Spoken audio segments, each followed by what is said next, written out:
aujourd'hui je viens avec une vidéo maquillage pour le teint pour apprendre de passer de ça à là. Eh bien je vous invite à continuer à suivre. Je commence par appliquer un contour de l'œil en tapotant parce qu'ici la peau qui est là, elle est très fine et fragile et c'est comme ça qu'on se crée nous-mêmes nos rides. Et je l'applique également le surplus sur mes lèvres parce qu'elle est également ridable facilement, j'ai envie de dire. Là je passe à une crème de jour, donc là c'est selon votre type de peau, il n'y a rien d'extraordinaire. J'en mets un tout petit peu plus en remontant sur le cou parce que également la peau est très sensible et fine qui finit par vieillir très rapidement. Je mélange mes fonds de teint parce que la teinte ne me convient pas tout simplement. Je commence du début du visage par une zone T entre guillemets, j'ai envie de dire, et je l'étale au fur et à mesure comme ça. Je l'étale un peu partout, après j'en reprends, voilà, en chauffant un peu la matière pour accentuer la couvrance et je passe bien par la bouche pour couvrir les petites taches. Là c'est le passage d'en dessous, le cou qui est très important, là j'ai plus grand chose mais je tapote et je crois pas que ça s'est vu mais on fond également sur la naissance des cheveux. L'hydratation est importante à tout moment, faut pas l'oublier. Là je passe pour le contouring, donc c'est une crème qui est mate, une poudre mate avec un pinceau biseauté. On fait le poisson pour essayer de trouver son os, le dessous de l'os. Donc là vous la voyez, je passe dessus et je remonte un petit peu sur la pommette pour faire l'effet bronzé.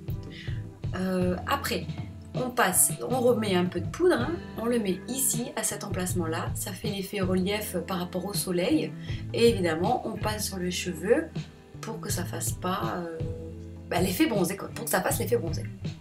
Donc j'accentue parce que moi j'aime bien que ce soit bien creusé. On peut l'essuyer le reste de son pinceau sur l'arête du nez, sur le nez comme ça, sur les côtés, comme ça l'affine légèrement. Après en dessous pour celles qui ont des doubles mentons, mais moi c'est pas trop tant pour ça, mais j'essuie là-dessus. Les anti-cernes, donc je les mélange entre eux parce qu'ils sont trop foncés et trop clairs. Je les applique au contour de l'œil en tapotant et je redescends l'arête du nez, c'est pour faire créer un relief également. Donc on tapote parce que la peau est toujours fragile, c'est toujours pas endurci et aussi ça imprègne mieux la peau. Je change de doigt quand... là je vous montre, voilà, je change de doigt parce que c'est trop imbibé pour mieux estomper. Donc voilà, tout en estompant. Alors je redescends, on redescend petit à petit en fait sur, comment dire, là où ça commence à devenir volumineux, on s'arrête. Toute la partie creuse en fait, voilà, toute la partie creuse on le fait. Et je vais également au-dessus des yeux, c'est parce que c'est pour l'effet illuminateur. Là c'est le surplus, donc il n'y a pas grand chose. Genre j'essuie mes doigts ici, là c'est pour encore faire l'effet, c'est toujours pour le creux donc c'est, voilà, c'est pour le creux. Là c'est la poudre Ben Nye, elle est légèrement jaune. C'est pour effacer la couleur du cerne en dessous quand on a des cernes foncées. J'en mets un tout petit peu sur mon pinceau. Là, je vais enlever l'excédent sur mon capuchon pour vraiment pas en mettre 3 tonnes, sinon je vais faire trop blanche. Et là, on poudre parce que de toute façon, dès qu'on met une crème, il faut poudrer. Donc là, c'est la poudre spéciale anti-cerne. Voilà, la poudre spéciale anti-cerne. Évidemment, je l'applique là où j'ai mis l'anti-cerne. Maintenant, je vais poudrer avec cette poudre de chez MAC. La Dark Medium Dark pardon, avec ce pinceau qui est relativement une boule quoi et je l'applique en rond parce que c'est une minéralise, donc c'est une poudre minérale, je vais y arriver. Donc en travaillant on applique la matière, ça chauffe la matière et ça accentue. Donc je fais beaucoup sur le cou pour la démarcation et je passe partout là où j'ai pas mis d'anti-cerne et pas trop là où j'ai mis mon creux. Donc là, je vous montre la différence de pinceau. C'est un pinceau qui est gros, mais qui est fin, quoi.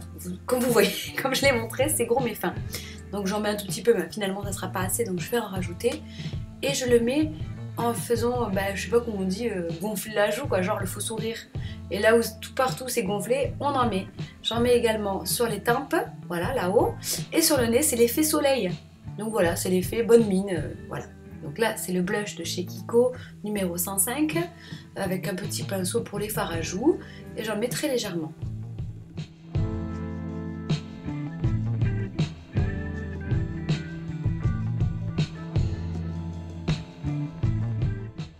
Voilà, c'est fini, je vous remercie de m'avoir suivi et je vous dis à bientôt.